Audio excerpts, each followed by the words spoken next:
Wired.com presents The Geek's Guide to the Galaxy. And here is your host, David Barr Kirtley.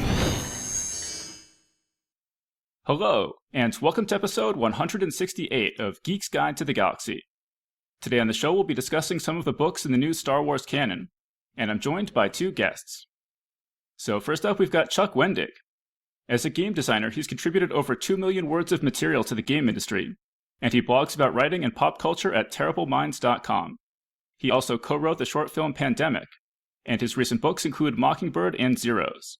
His new Star Wars novel Aftermath is the first book in the new Star Wars canon to be set between Return of the Jedi and the upcoming film Star Wars Episode 7, The Force Awakens. So Chuck, welcome to the show. Hey, thanks for having me. And also joining us today is Alexandra Bracken. She's a New York Times bestselling author who wrote her first published book, Brightly Woven, as a student at the College of William and Mary. She's also the author of the Darkest Minds series of near-future thrillers, which have been optioned for film by 20th Century Fox. Her new novel, Star Wars Episode 4 A New Hope, The Princess, the Scoundrel, and the Farm Boy, presents a fresh retelling of the original Star Wars film. So Alex, welcome to the show. Hi, thanks for having me. Okay, so let's start out and have you guys talk a bit about your background as Star Wars fans. And Alex, I want to start with you because I know you have an interesting story about that. I do. I have actually grown up with Star Wars in a very real way. My dad, right up until he passed away a couple years ago, was a Star Wars collector, pretty much from the time I was in first grade, so about age 5 on through the many decades. And so every weekend, it just became kind of a routine of going to the toy stores. He was on like a first name basis with the store managers at Toys R Us. So we got to go into the back room to find the new toys that were coming out every week. And this was the Power of the Force era in the 90s, I should specify. But we were also going to a whole bunch of antique stores and shows trying to find a lot of the older ceramics, the older carded figures, 12-inch figures, everything. And he ended up with like an incredible collection and an especially incredible poster collection, I think. And so I've been going to Star Wars conventions, pretty much from the time I guess 1996 was my first Star Wars convention, and I've only missed one celebration, and it was the one that happened right after he passed away. So I think it was Celebration 6. So I grew up reading, all I wanted to read growing up were Star Wars Expanded Universe books, and it's just been a wonderful thing to come back to Star Wars after losing my dad and kind of reconnect to the story and the characters I love so much. Right, and so when you're a serious Star Wars collector like that, were there any particular items that he was particularly proud of owning or that you were always on the lookout for? He ended up being really, really proud of his poster collection because he started expanding into a lot of the foreign posters. And if you've ever looked at them, the film posters for Poland are especially really cool and kind of odd. He just thought they were like wacky and wonderful. He was really proud of the fact that he has what's, I guess, kind of colloquially known as the Mylar poster, which is a really rare poster that took him forever to find. But he had sort of the mainstays by the end. He had like Plastic Cape Jawa, which is unique, I guess, for those of you who are not in the collecting world, because it was a very limited run of the original Jawa figure that had a plastic kind of vinyl cape instead of the cloth cape. And they ended up changing it, I heard, because it was a choking hazard, but I think it was also because Kenner felt bad about it being like a smaller figure and having like a cheap material instead of like a nice cloth. So I don't know which one is true, to be completely honest. But he had, blue snaggletooth, really everything. And he would constantly be going to all of the different shows. Like he went to the celebrations basically to go around and like meet all of the vendors. And he was constantly trading up and having figures graded. So, his favorite thing in the world was to, literally anyone we brought over to the house was drawn upstairs into his office / collection room, and they could not escape until they got like a nice tour and walk around. He loved that. So. Well, Chuck, how about you? Can you compete with that? What was your Star Wars background as a fan like? Oh my god, I can't compete with that. I want that background. I want to collect. That's awesome. No, I mean, I've been sort of pickling and brining in the Star Wars universe for my whole life. Not quite to that degree in terms of like the parents thing, but my sister actually did take me to my first Star Wars film when I was 4, and it was Return of the Jedi Empire Strikes Back at a drive-in theater. And she knew her boyfriend took her, and her boyfriend also brought his little brother, and she brought her little brother, me, and we watched the movie. I'm not sure what they were doing up front, but we kept our eyes very clearly on the movie. So that to me was my first kind of moment in the Star Wars universe, and then from there I kind of became my own little collector, even as a kid, because you couldn't just come home and go to iTunes and pull up the movie or whatever. You couldn't just watch it again. You had to sort of recreate that stuff in your own head. And so toys and the costumes and stuff always kind of was a part of my childhood in terms of recreating those memories. So Star Wars has always kind of been there. It's how I learned how to tell stories.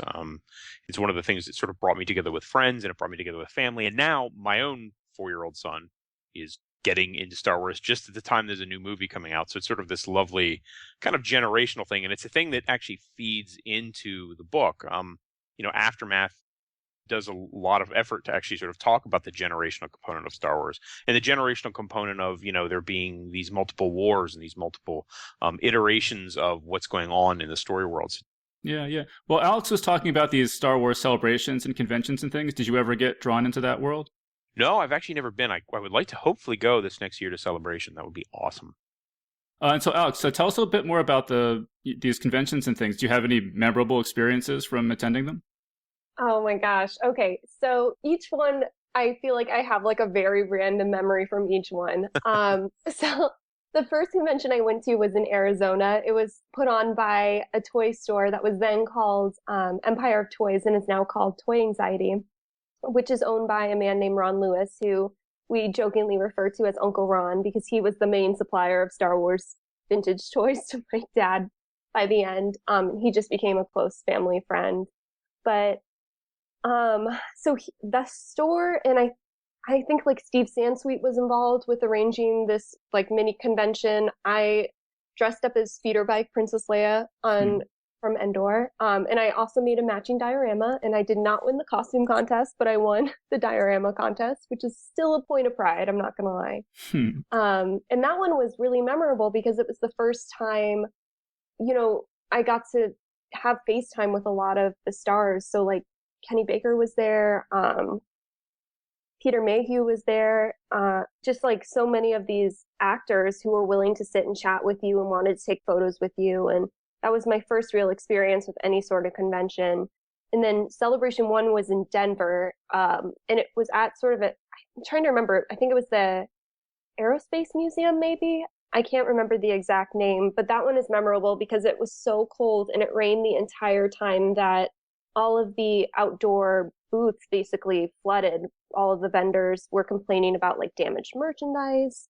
They also had all of the Phantom Menace books on sale early, so you basically knew the entire plot of the book, or of the movie by the time that you were done with the show. And then Celebration 2 and 3 were in Indianapolis, and I really remember being freezing cold at those shows because the line to get into the Celebration store to get all of the exclusive merchandise, which as a collector my dad wanted, you would have to wait outside and line up in the morning, and you would spend like an hour or two in the freezing cold. It was like April in Indianapolis, and I grew up in Arizona, so anything under 50 degrees is like really, really cold for me. And I remember Carrie Fisher came to, I think, Celebration 3 maybe, and I have like this very random memory of her being on the stage for her interview and basically saying something like, someone was like, "Oh, what's in your drink?" And she was like, "It's a little bit of Coke and a little bit of Diet Coke, and that way I can always be a little naughty," which is like very typically Carrie Fisher. But I mean, people are so patient at these conventions because you're waiting in line for everything, but everyone is like deliriously happy to be there. It's one of my favorite things to do, to go to these shows. And I was at Celebration 7 this year in Anaheim, and it was like amazing to be back and to see the new decorations mixed with all of the old decorations, and to sit in on a lot of panels. And it felt similar to Celebration 2 and 3, where you were getting so much excitement about the new films that were coming out, and you were getting kind of fed juicy little tidbits. So Chuck, I really hope you can go next year. I'm sure they would love to have you. It'd be awesome. It'd be really cool. Everything I see out of it is just such immense fan love, and I'm like, oh. Sounds like you should wear all your Hoth clothes, because it sounds like it's always cold at these things. I know. I think the next one is in Orlando, and I think it's the second time it's been there. I think Celebration 5 was there because they did something special where they opened up Disney World to the Celebration attendees, and they were kind of retiring the old Star Tours ride, so you got to ride the old ride for one last time before they switched it over. So that was really cool. They're so much fun. Like I said, everyone is like so happy and just into it, and you make so many line friends, and you kind of make line allies, so you're not necessarily stuck in a long line all day. You can kind of take turns, and it's great. I mean, I could not recommend it enough. Even as casual Star Wars fans, everyone should go. Yeah. Okay, so like I said, the main topic for today is we're going to be talking about the new Star Wars canon. And so, Chuck, for people who are just a little bit out of the loop, can you just explain what the deal is with this whole new Star Wars canon? Sure. Obviously, anybody who does not live under a rock knows that there is a new Star Wars movie coming out. I'm pretty sure my dog knows there's a new Star Wars movie coming out. So with that in mind, the new Star Wars film kind of generates a new plot line, and it takes the Return of the Jedi, post Return of the Jedi storyline into its own direction. And so you've got these new stories coming out of that. Both starting with Aftermath and then continuing on with various novels and games like Uprising, and I think even Battlefront will even touch on a little bit of it, and it sort of starts building a bridge essentially to Episode 7. Right. And so how did you get involved in this whole deal? I tweeted about it, which is not really a way I recommend anyone get jobs normally, but it is actually how I got the job. In a puzzling array of numerical magic. I guess some sort of numerological force was going on. On September 4th last year, I tweeted that I wanted to write a Star Wars novel. I remember that. Yeah, it was weird. And I was like, I shake the internet to make a wish fall out and to see if I could actually... I was kidding. I didn't really have any time to write a Star Wars novel. And people behind the scenes started to kind of make that happen. They started to conspire, including like Gary Whitta, who was one of the writers on Rogue One, the anthology film, and Jason Fry, another Star Wars novelist. And these people kind of suddenly, made that happen for me. And I was at New York Comic Con and I met Shelley Shapiro. And she said, well, I read one of your novels. And I said, well, and it was nice to meet you. I'm sorry, I won't. And she said, no, I read Under the Empyrean Sky. And I then wiped my brow and said, oh, you read the Star Warsy ones. That's very good. You didn't read any of the other ones, which were very not Star Warsy. And she said it felt like a really good fit and that my voice would work there. So next thing I know, I was writing a Star Wars novel. And I didn't really know at the time I was going to be writing a very big Star Wars novel that had not been explained to me or described to me. So that was pretty exciting once I found out what I was doing. Yeah, actually, speaking of Gary Whitta, he was a guest on this show a couple episodes back. So he's awesome. He's a really, really fun guy, yeah. Working on Rebels now, as I understand it. Yeah, it was like, he couldn't say anything about Rogue One, so that was sad. Because he would be literally beheaded by a lightsaber. Yeah. It's like Pentagon levels of secrecy over at Lucasfilm. Right now, there's like a red dot probably on my forehead, just in case. Well, but it must be, I mean, at least you guys can talk about these books now because they're out. I mean, it must be a relief to finally be able to say things about them. Yeah, it is. It is. Well, and so, Alex, how did you get tapped for this assignment? So I have kind of like an interesting way that I came to the project, in that I guess I should start by explaining that my editor knew that I had this whole Star Wars background because I had been, I think, a little bit late on a deadline because of a Star Wars convention.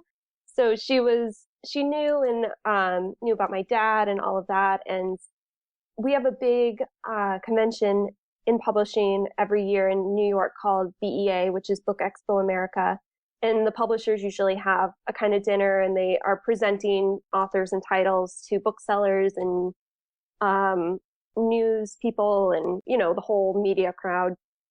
And at this dinner, they were introducing Tony DiTerlizzi's picture book using the Ralph McQuarrie art called The Adventures of Luke Skywalker. And they were kind of talking a little bit about their plans for their publishing program for Star Wars, because Disney had recently acquired Star Wars, I think, at that point. And I kind of turned and looked at her and must have had like this maniacal look on my face, because she was like, no, you do not have time to write a Star Wars book right now. You owe me 2 other books. Like, no.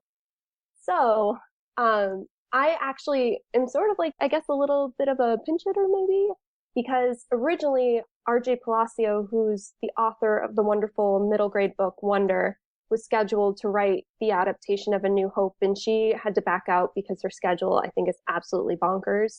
And so I got a call one day from my agent kind of out of the blue, and she was like, I am shocked and delighted on your behalf. Like, do you want to do this project? And I had this like very immediate, like visceral, like panicked moment of almost saying no, like, I can't possibly write Star Wars. I love it so much. I could never do it justice. And obviously my love for it won out in the end, but I had the best time writing this. And it was a challenge for me because it was it was like basically the first time I had written a true middle grade novel. And middle grade is just a term we use in the industry to describe books that are kind of written for the 8 to 12-year-old crowd. Right. And I understand that you have a background as a Star Wars fan fiction writer. Did that play any role in No, my Star Wars fan fiction is kind of, I don't want to say it's my secret shame, because I'm neither ashamed of it, and it's obviously not a secret anymore. But I don't like to go into specifics about it because it's all still on the internet. I lost my password to fanfiction.net, so I'm like terrified someone is going to figure out like which story I actually wrote. But it was pretty, I mean, I wrote most of this between the ages of like 12 and 16, so you can imagine the quality level. But I made up for it, I think, in passion. But yeah, I definitely started out as a Star Wars fan fiction writer. Well, and so I know that there was already a novelization of the first movie by Alan Dean Foster. Could you say a bit about how yours is different and why they wanted to do this new version?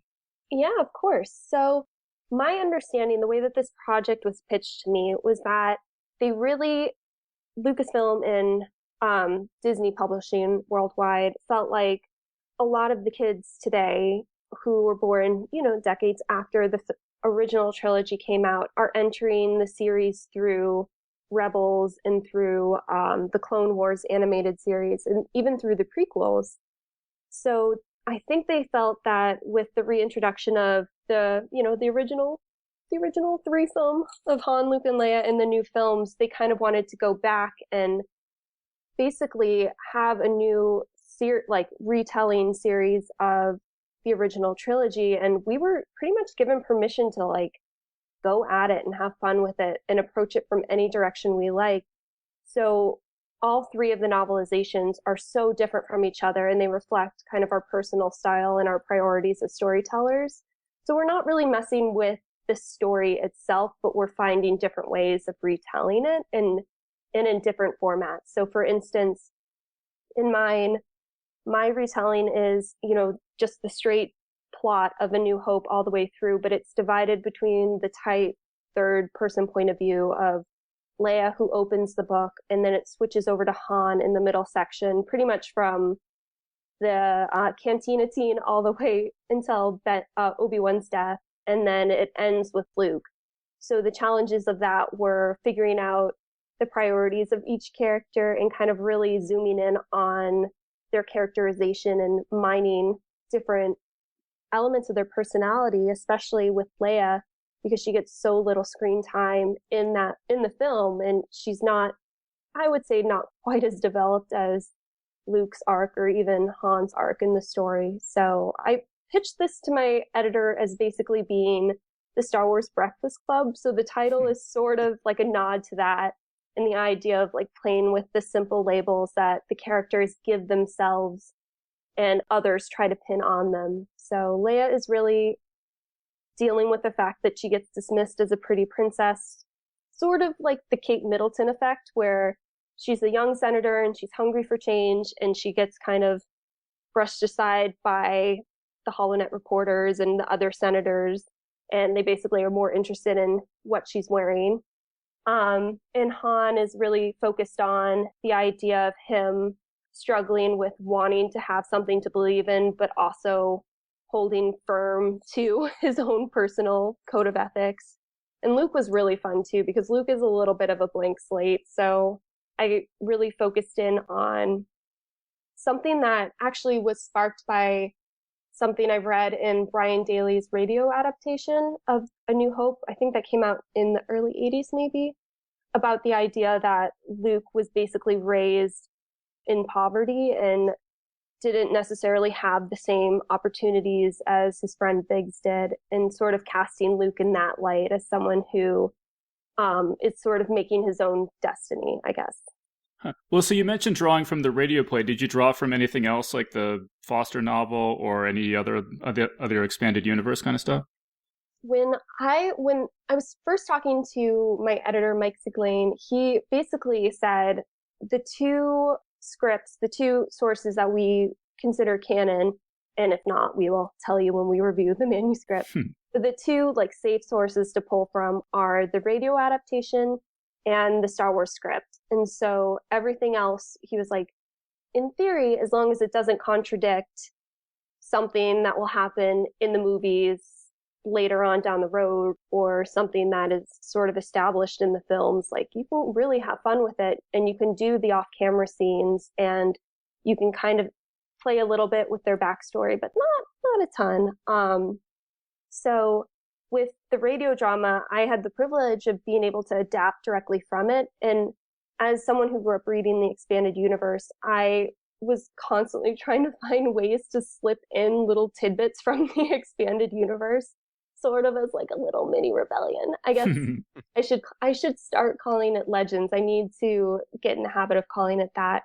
So like certain elements of Leia's backstory, I think expanded universe fans will recognize.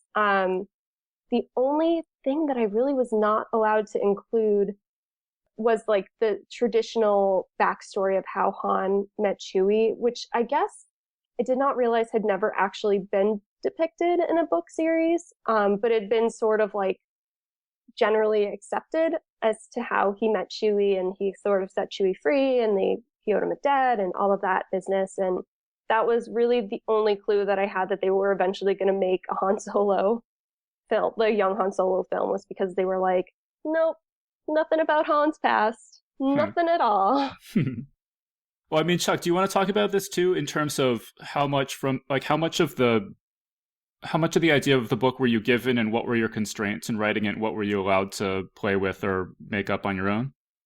The constraints were actually negative constraints, where they came to me and said, these are the things you can't do. These are the characters you can't use. Obviously, we don't have much of the big three, the Holy Trinity in the book. And just as she said, Alexandra said about certain things of no backstory, we, had similar restrictions there into things we couldn't talk about. And then with those sort of negative, restrictions in place, then it was a case of, well, pitch us a story. And so I pitched them, a big novel, a big sprawling sort of novel for this thing. And the original idea was that we were going to do something that was explicitly World War Z flavored, that was going to be, allowing us to look through various lenses and various interludes across this unfolding war. But to me, the value also in a Star Wars story is to actually still have a Star Wars story, have that adventure, the swashbuckling, the fun, and have sort of that central theme of a small group of characters being able to change the galaxy. And so I wanted that as well. So that's actually the central A plot. And then we do these things where we kind of dip into these interludes that allow you to visit various quadrants and corners and little nooks and crannies inside the galaxy, which sometimes lets us play with pre-existing characters who have popped up before. It sometimes lets us look at new characters and lets us look at, how are the bounty hunters reacting to this? How's the criminal underworld dealing with this? What's going on Tatooine? What's going on with this character and that character? And so pretty much what I pitched ended up being the book that people got. So I'm pretty excited to have people read it. So when you say World War Z flavored, you mean in terms of the structure of the story, not in terms of there being zombies in it? No, the zombie Star Wars book is done. We're not. I didn't do that one. But in terms of the structure, in terms of that sort of dipping in and out of creating a larger quilt of the narrative. Yeah. So did they tell you anything about what was going to happen in Force Awakens so that you would kind of direct the story a little bit in that direction, or was that kind of a black box as far as? A lot of it is verboten. I know kind of how we get there. That's sort of where I know. But a lot of the details for the actual movie are going to be pretty new and exciting for me too, which is great actually, because one of the things going into this job, I was vaguely worried, like in an excited way, but worried that they were going to just like, because I've been avoiding spoilers so religiously, and then to suddenly be like, well, here's the whole story. I felt like I was going to be suddenly spoiled by my own job. But I wasn't actually. The movie remains kind of a big question mark for me. I know certain things on a few little tidbits here and there, and I know very much how we sort of get to that point in the galaxy, but I don't know what happens actually in the film. So it was just a kind of, was there anything in the book where you pitched it and they said, no, that contradicts something that you don't know about yet? Yes, there were a few things which I obviously can't say, but there were a few. I included a few things and a few characters I like. They're like, this is not an option, and for reasons I don't know. It doesn't necessarily have to do with Force Awakens. It may, but it's also because this is like a big organic garden, right? We're all planting seeds, and certain things may pop up in other properties that they don't necessarily want to share yet. So I don't know that it's necessarily something that happens in Force Awakens, but it may be something that's planned further down the line, or something that someone is already working on. And Alex, do you want to say anything about working with the? You mentioned that other people wrote The Empire Strikes Back and Return of the Jedi retellings. Did you guys talk at all as you were working to make them consistent at all? I mean, as I came onto the project so late that I think those two books were already done by the time I started, and my editor, Mike, was very specific about like not letting me read the other adaptations because they wanted them to have their own flavor. And I think it ended up working out wonderfully because they do all somehow still sort of work together. So my story is really an in-depth intro to these three main characters and setting up the galaxy. And then you move on to Adam Gidwitz's Empire retelling called So You Want to Be a Jedi. And it utilizes the second person. So you are Luke Skywalker in the story, and it draws the reader, I think, more firmly into the galaxy. And then Tom Engelberger, who some people might know as the author of the Origami Yoda series, he wrote the Return of the Jedi adaptation, which is called Beware the Power of the Dark Side. And he has such an encyclopedic knowledge, of the Star Wars universe that he utilized footnotes to like cram as much information as possible into it. So mine is sort of an intro. Adam's, draws you more firmly in, and Tom gives you everything you could ever want to know about the universe. Is there anything, Alex, in these books that is a really significant addition, or that casts things in a different light than people might have thought from just from just watching the movies? So I feel like in my book, I'm not so sure. I don't think this is. Actually, I take that back. I think it's true for Tom's book more than Adam's book, because Tom really felt like he needed to rehabilitate the Ewoks and the image of the Ewoks. So he made the very valid point that at the end of the Return of the Jedi, like, what are they feasting on? You just see all of these empty stormtrooper armors, and they're like the apex predator of Endor. Like, they're, so he like sets them up as fierce warriors. It's really fun. Greg Rucka's new comic Shattered Empire has a little tiny bit to that too. One of the rebels asks like, "What are we eating?" And he's like, "Oh, it's delicious." Like, okay. Things you don't think about when you're watching the cute bears dancing around. And then in my book, I felt like, so as I was saying before, I guess I felt like a little precious about Star Wars in terms of wanting to stay as true to canon as possible, or at least the canon that I had grown up with. So I utilized the radio drama to fill in a lot of the off-camera scenes that we don't see in the film. So I'm trying to think of a good example of this. Like when they first arrive at the Rebel base at the end at Yavin 4 and getting like the Han Rebel commander interaction. And like when Leia sees the Death Star for the first time. But a lot of these I couldn't directly adapt because it was written in the 80s. So certain technology, we're talking about like, I'm trying to remember, data tapes. I was like, I don't know what that is. Is that like something you made up? Is that like an 80s sort of technological thing that I just did not miss as a child, or I missed as a child of the 90s? And like, if there was something I really disagreed with, I kind of recast some of the radio drama scenes in a different light. But I did get to insert like a lot of my own imaginings. For instance, I really felt strongly that Leia would have tried to escape on her own at least once. So I got to write a Leia escape attempt. And a lot of my work, though, was kind of fleshing out the emotional arcs and kind of like finally addressing some of those oh really moments, as I call them. Like, my favorite example is after they get away from the Death Star, you see Leia consoling Luke, like, oh, I'm so sorry, this old man you knew for 6 hours died. Meanwhile, my whole planet and all of my family and my entire future just got completely blown up. So kind of like addressing that in a more sensitive, manner, let's say, and having Luke kind of be more self-aware in moments like that. So. Well, it's funny you mentioned the tapes, because that's one of the big things of science fiction from the pre-digital era, is that, you know, computers use magnetic tape. And so science fiction writers imagined in the future we'll have really advanced tape. Okay. I was like, data tape, what is this? It was like the Death Star plans were on data tape. So I'm like, maybe I'll switch this to disc. But it's one of the things I like about certain retreads of that era's science fiction, like in the I think Alien Isolation, the video game, kind of that plays as a sequel to Alien. It carries the 70s aesthetic very well, so it's sort of an interesting. Like, they don't assume that it has evolved any.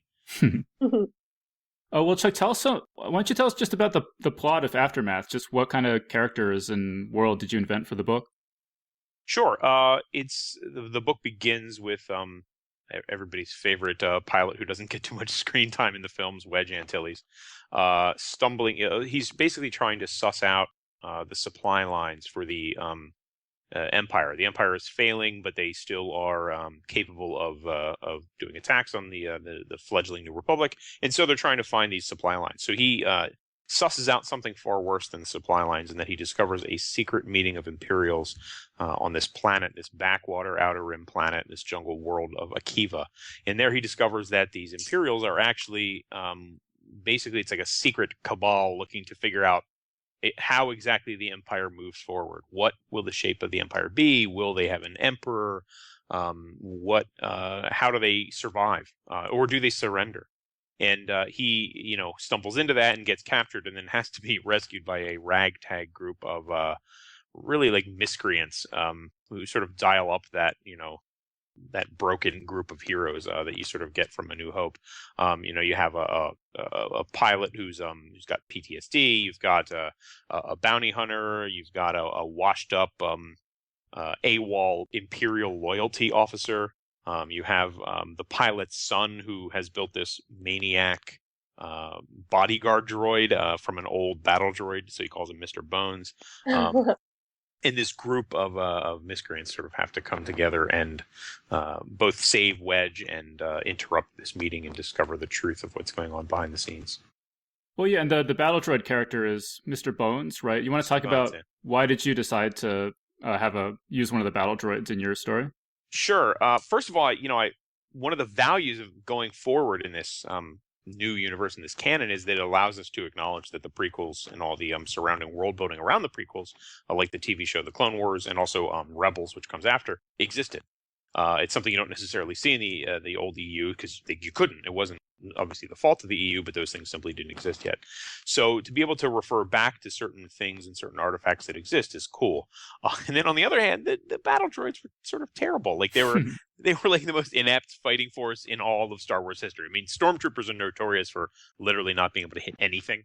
But the battle droids were like even worse. But there's something aesthetically fascinating about the battle droids. They sort of look like a human skeleton with like a vulture skull on top. And there's something really cool there. So I thought, well, okay, here's a kid who's got, he's a little bit of a prodigy, and he's capable of putting parts together very well. And so he engineers this battle droid, who everyone will completely underestimate given the nature of battle droids. And he will, he literally decorates the thing in actual bones. And half its head is missing, and there's like a red reticule up there, and it's just this hard. It's like its face is sharpened to a point. So he's got this sort of terrifying murder droid who's helping him out because he's ultimately sort of a black market kid. I mean, for as much as he's a 15-year-old kid, he's firmly ensconced in the criminal underworld of this planet. And so he needs this maniac battle droid to protect him. So it seems to be a character who's very popular with people. So. I agree with you that the battle droids look really cool. I think you said that you had a battle droid toy before the movies came out, and you just imagined how awesome it was going to be. I did, yeah. Like went in and they have like their little flying jet thing. I was like, yeah, this is going to be awesome. And then it's like, Roger, Roger. Oh boy, they're just basically cheese to be cut in half by lightsabers. That's the entire. They're just constantly wow and dropped in half. Right. Well, so when you're making up these new characters, do you think about like what makes a character feel like it's a Star Wars character, and just what makes a character feel like a Star Wars character when you're inventing these all new characters? Yeah, and that's a curious thing because you want to sort of capture that pulp adventure vibe of the movies and the TV show, but obviously the novel allows you to have the form of the novel. I mean, allows you to experience the internal dimension. So you want to get into some of the more meatier character bits without losing the adventure and fun intrinsic to Star Wars. Like obviously war is a big part of this book and you want to be serious about treating war. And there's parts of it that do that, obviously looking at PTSD and just examining the political stage across the entire galaxy. But one of the things that people might say the prequels were the mistaken part of the prequels was that they focused over much on the political side of things. And when you start reading a crawl that's about trade federations, you're like, well, that's going to be exciting for my son. So, the goal is to sort of balance a little bit of that, keep the adventure and the fun part of the characters, and then also still give a little bit of what's the true nature of the galaxy. What does war do to these characters? So, well, yeah, and you mentioned that. Like, how is your son going to react? And my understanding is that Aftermath is the first quote-unquote adult book in the new canon. I was just wondering, do you see it as different did you write it differently than if it were aimed at 14-year-olds or something? Or was that something that was in your mind as you were writing it? Yeah, I mean, I don't know. It's hard to say because a lot of the most mature writing I have read exists in the young adult space. Young adult is not shy from dealing with big stuff. And Star Wars notoriously is accessible even when it's in a quote unquote adult film. It's accessible to kids. So I'm not trying to write some like vulgar porn fest here. It's a Star Wars novel. Sure, it's an all ages book, but it's adult in the sense that it does deal with these things like war. It does deal with post traumatic stress. It does deal with family issues and generational issues that I don't think kids will necessarily shy away from or not understand. But it's issues that also speak to, I think, people of my generation and even beyond it. It features characters who are older. It doesn't always necessarily feature characters who are all kids or all young. Bucks trying to make their way in the galaxy. Mm-hmm. Well, and Alex had mentioned that she had this secret program to try to sneak in as many EU things as she could. Did you have any sort of agenda along those lines? No real agenda. Like the EU for me, my reading of the EU kind of stopped with probably Stackpole. I obviously loved the Zahn books, and the Stackpole books are. X-Wings, they're great. So I mean, some of that feeds into a little bit, and so there's some references there to those. But for me, I was trying to keep it very explicitly, and part of this was a direction sort of given at the fore of writing this book, trying to keep it very explicitly in what we have already seen in terms of the new or the current canon, meaning the films, the television shows, trying to keep it in that realm. And I mainlined all of the Clone Wars. I had seen some of it before, but I hadn't seen the entire end to end, including the new, Netflix specific episodes. So I sort of digested all that in my brain. And I was already a fan of Rebels. So bringing Rebels into that too was a big, that was where my agenda was, sort of connecting it to those things. It's funny. You mentioned that the battle droids seem a little silly, and it seems like such a big part of being a Star Wars fan is hating certain things about Star Wars. And I just wonder, like, now that you have this responsibility of, carrying this forward, do you feel like you're constrained at all in criticizing aspects of Star Wars, or do you have to, like, how does that, what are the dynamics of that? No, I don't. I think engaging in the critical conversation is important, just especially as creators, to try to figure out what we want to do, either differently or what we want to highlight. I don't. To be clear, I don't think hate is any good part of fandom, and there's no part of Star Wars in that I hate. I love kind of all of it. Even the stuff that I think is maybe a misstep is stuff that it still exists in my head, and I still play with it in its own way, as if it's all toys in my sandbox. I think there is an aspect to fandom that sometimes is driven by that goes beyond critical conversation and into that kind of like that grr component of it. And I don't think that's necessarily healthy. I think fandom is more about positivity and being a fountain and not a drain, so to speak. Uh-huh. I mean, Alex, do you want to talk about that at all? How do you talk about has this changed at all, how you talk about Star Wars? I mean, I have always loved it so much that I've always hesitated to be critical of it openly because, I mean, I have certain gripes, especially with the prequels in terms of the storytelling, but I can always find something that I actually like about the prequel films. Like we were talking about earlier, the battle droids, how cool they look before we knew that they were just lightsaber fodder. Like the designs and the costuming in the prequel films are amazing, as is the music, of course. And there are certainly specific scenes and moments within each of the films that are really cool. And the world building in those prequels is amazing. There's so much. Yeah. I mean, it's almost a deeper world building. Sorry. Yeah. So I think, there's like maybe one character I could do without in the prequel film. I don't think he who must not be named. But I mean, I feel very protective of Star Wars, and I think, a lot of people who genuinely love it also feel protective of Star Wars, and that's a very natural thing because you've invested so much time and energy and love into it.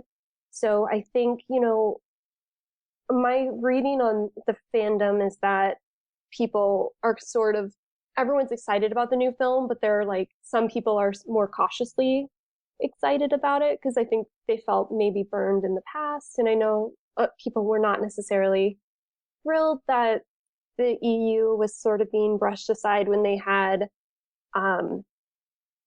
invested, again, so much time and energy and love into these books and comics and video games. But I think we're in a really exciting time, and I feel very optimistic about it in terms of just how many new stories we're going to get and I'm really excited, especially about the different anthology films that are like branching off.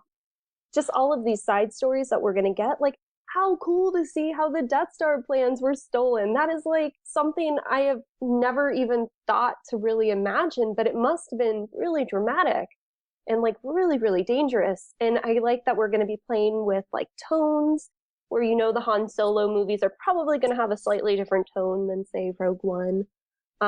So I think it's an exciting time, and I am like, I can be critical about Star Wars, but I think as a Star Wars author, I now feel like doubly protective of it. So I don't know if that's the best mind space to be, but. Well, Alex, speaking of the fandom and stuff, what sort of responses have you gotten from Star Wars fans to your new book? Well, initially, I don't think that they were advertised as being for 8 to 12-year-olds. So I think that people thought that we were genuinely rewriting those original movies and were not particularly happy about it. And then once it sort of was explained, oh, these are really for young readers as a fun kind of different way of like introducing them to this material, I think people ended up really digging them. And we've gotten great responses from educators and librarians who want to bring them into schools. And I just did the Decatur Book Festival, and I had this little boy who was dressed in a stormtrooper costume, and his mom had done up his stroller to look like an AT-AT, basically. It was the coolest thing I'd ever seen. And I just like sat there and like watched his mom read it to him and how he was like riveted by it. And I was like, oh, that's exactly what I wanted, because that's how I felt as a kid when I watched Star Wars. So I'm looking forward to it. The book comes out on the 22nd, and we're talking a little bit earlier than that. So I'm very curious to see how the books are received, especially since the three of them are so different from one another. Yeah. Well, and Chuck, I mean, your book is really, as we said, the first one venturing into the post-Jedi space in this new canon. So I would imagine you must be getting a lot of the brunt from people who were really attached to the EU as sort of being focused on you. What's that been like? Well, it's been interesting. For the most part, it's been amazing. Fans, by and large, are an awesome group of people. They are full of love and vigor and excitement, and just a massive amount of enthusiasm for everything that we're doing. And that's great. So, we actually launched the book at midnight at Dragon Con, and I also was at the Decatur Book Fest. And so all weekend, it was like I just had people coming up to me, and they were like in the middle of reading the book, and they would be like, I'm so excited about this part," and then they would ask me all these questions like, "Who is this person? Is this who I think it is?" And then they would run away. It would be so awesome. So I had I was constantly sort of surrounded by like a fog of people, just like, "What about this?" So it was awesome. That being said, at the same time that was happening, literally the moment the book landed midnight on Amazon, it immediately began to collect a cascading waterfall of 1-star reviews. And the reviews they kind of cover a wide variety, but there's a lot of themes present. Some of the and I don't know what this is exactly. I haven't really gotten my hands around it. I don't know if if we're looking at a Venn diagram of EU fans who are upset that it's gone. There has been some talk that there are some groups organizing "quote unquote" raids on the book to do these reviews, and there are also groups of people who are upset that I included homosexual characters in the book. One of them being one of the protagonists of the book. And there's also that component of the Gamergate / sad puppies who kind of, again, related maybe to the other two, and it sort of speaks to kind of an issue with certain aspects of fandom and actually certain aspects of politics and culture in general, that there is kind of this weaponized nostalgia for things, that we assume everything was better back then and nothing can be new and everything has to be a certain way. And sometimes that purity that you think you want is occasionally related to more toxic ideas. Again, sort of the anti-homosexuality thing, because I've gotten some interesting emails too after all this. So that campaign seems to be continuing at Amazon. And they've getting a little more venomous at times. But again, I don't think that's actually a dominant mode of fan, and I don't think that's the dominant reader who's reading this book. But I do think there's something maybe a little more organized going on there. Yeah, Chuck, I'm sorry you're dealing with that. It just strikes me as like an outsider who didn't realize that was actually happening. It just seems like such a vocal minority. Yeah, I think it is a vocal minority. I think that's usually how it is. Spoiling other people's fun. I know, right? I know, but it's all right. Yeah, I mean, the book became a bestseller this week, so yeah, congratulations, both USA Today and New York Times. Yeah, and both I wrote that tweet on September 4th. It published on September 4th, and number 4 on both. So the fours is truly with me on that one. Yeah. Oh my God, that's awesome. I mean, I think I only read about maybe 10 or so of the EU Star Wars novels, so I don't know, but have there been gay characters in the Star Wars universe before? Yeah, there were. First of all, I think the first time you actually see it really is in KOTOR, Knights of the Old Republic, the video game from BioWare. But I know there was a Moff in one of Paul Kemp's books, who was a lesbian. And I'm not sure if there's anything beyond that. Huh. Yeah, I'm not sure either. I'm trying to rack my brain here. I don't think any protagonists. Yeah, certainly not like a character at front and center, I would say. Right. Do you want to talk? I mean, you mentioned there's been all this hostility. I didn't actually get a chance to read your post, but I understand that you made a post in response to this. Do you want to just talk about responding to this sort of stuff and what's the most constructive way to do that? It's tricky because writers generally shouldn't engage with bad reviews. And I specifically agree with that in terms of engaging with specific bad reviews. But there did seem to be something a little larger going on here. So I thought I'd address sort of the larger thing. In general, if, people who have criticisms against the book are obviously welcome to do that, because no book is going to be loved by everybody, and that would be weird to write that book. I have a very explicit style, and I carry that style to the book. So much so that I do think it's very intrinsically a Star Wars novel, but it can feel, I think, like a Chuck Wendig Star Wars novel. And I think that's not something unusual going forward in terms of Star Wars. They're hiring filmmakers who have very strong visual fingerprints. Gareth Edwards, Rian Johnson, even J.J. Abrams. These are characters who use films you can identify both visually and thematically when you watch them. And I think that will carry into the universe. So, to sort of the general criticism, I have nothing to say except I'm sorry. I hope you like it. But in terms of the criticism, that's either something driven by the raids by small fan groups who are so strident to bring back Legends that they are angry at the new material. I don't think that's valuable, and I don't think it's valuable to their cause, which ultimately I agree with. I think the Legends were I didn't read super deep, but I think they're a great line of books, and I'm sympathetic to them losing, storylines. Because I mean, it's not that the books don't still exist. One of the things you can say in response to them wanting these books is, well, your books still exist. No one came and stole them from your bookshelf and burned them, so they're still there, so you can enjoy them. In fact, a lot of these books are still being printed and published by the publisher. But their point, and it's a fair point, is, well, we were investing in a big storyline, and that storyline kind of just stopped. Like, we don't get to see. It didn't conclude to any satisfaction. So I'm sympathetic to that. Alternately, if your mission there is to then take that love for the EU and turn it into hate for something else, I don't think that's really a valuable way to be a fan. And I certainly don't think that's fandom. It's certainly, in the Star Wars sort of metaphor, you've kind of gone to the dark side on that one. You've, anger and fear and hate and all that good stuff.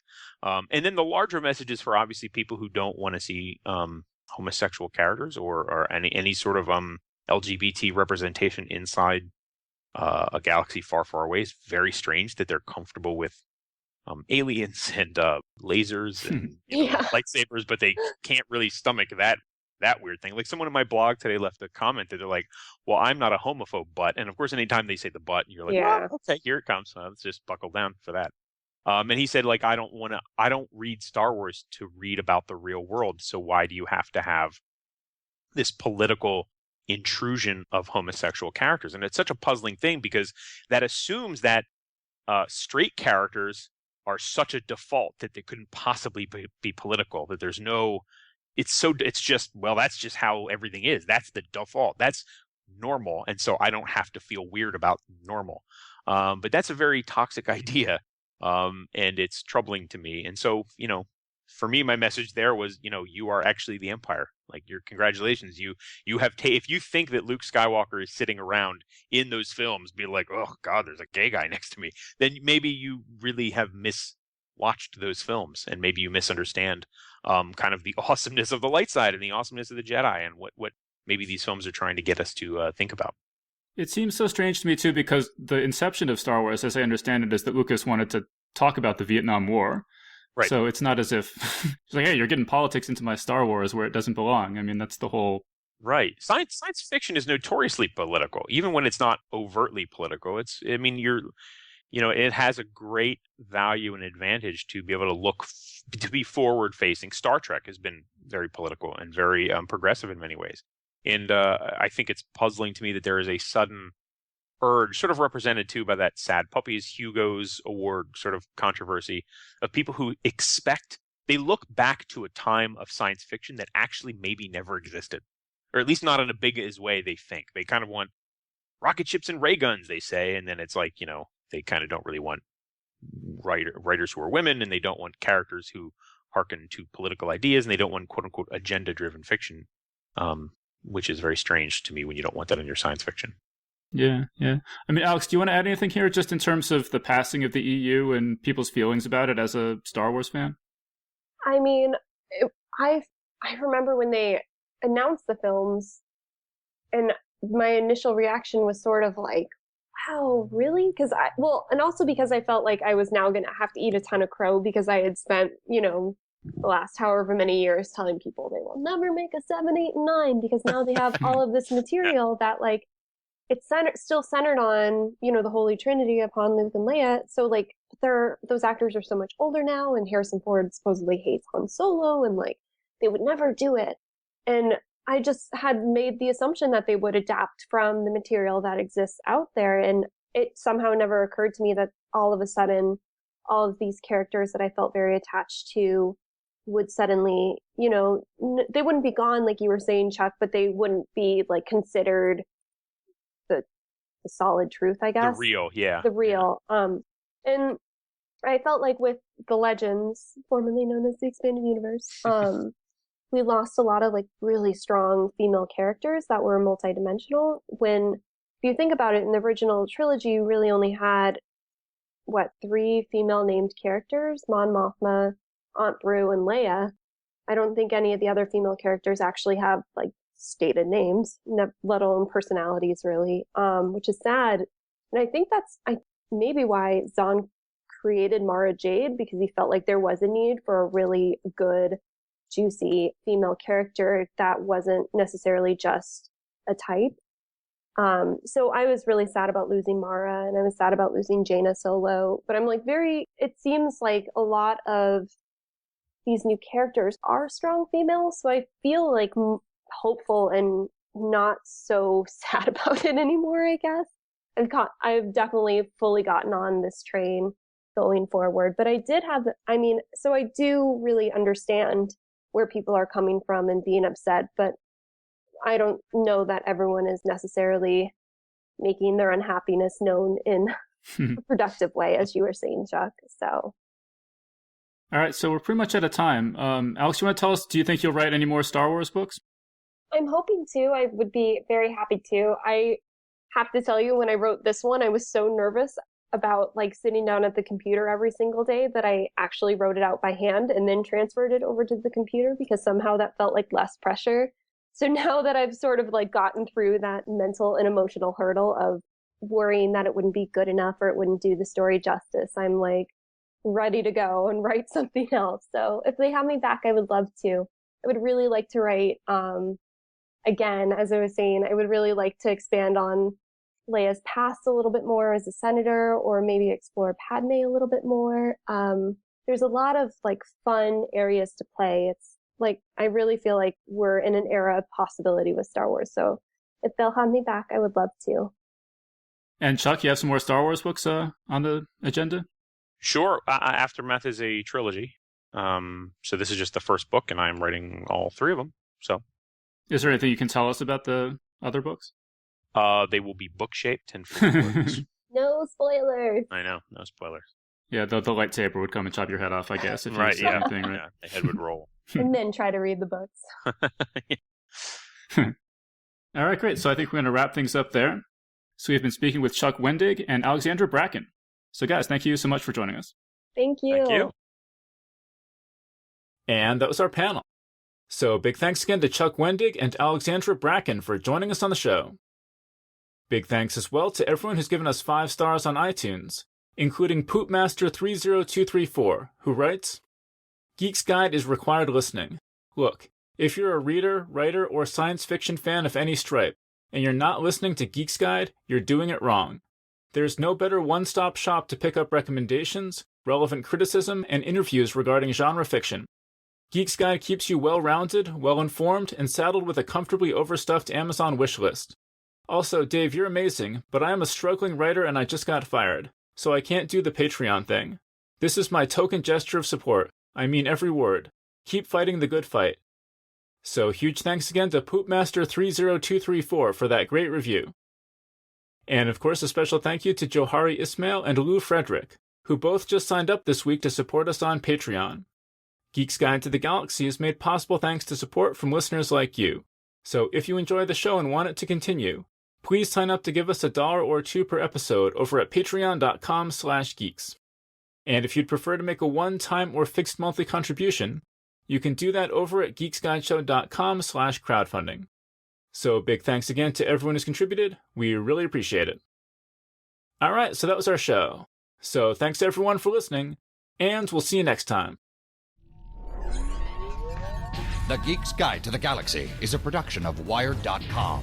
For more information about the show, visit geeksguideshow.com. To learn more about your host, visit davidbarrkirtley.com. Music and voiceover produced by yours truly, Jack Kincaid.